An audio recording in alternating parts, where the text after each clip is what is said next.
اگه کسی رو داشتم دیگه در به در نبودم، با غم و غربت و اندوه دیگه هم سفر نبودم. اگه زخم نخورده بودم تو رو باور نمی کردم، توی این حصار پردم با غمت سر نمی کردم.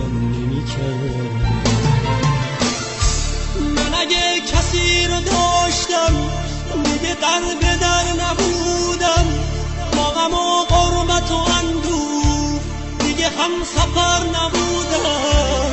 اگه زخم نخورده بودم تو رو باور نمی کردم، توی این حصار پردم با غمت سر نمی کردم. تولی شب زده بودم پشت گریه صدات کردم، از پس آینه عشق تا همیشه نگاه کردم. دردش معنای مرگه، مسلخ پاییز و برگه، قصه عشق و حقیقت، قصه گل و تجرگه.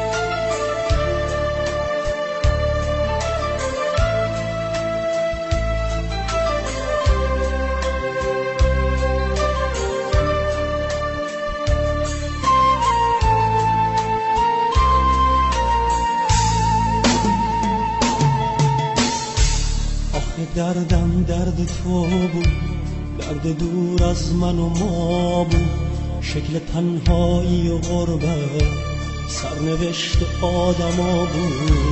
با چشات دنیا رو دیدم، خط و من فردا رو دیدم، توی قلب قطره بودم، با تو من دریا رو دیدم.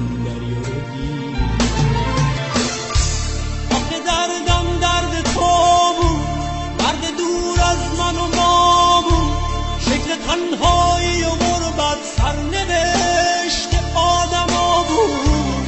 با چشات دنیا رو دیدم، حتی من فردا رو دیدم، توی قلب قطره بودم، با تو من دریا رو دیدم.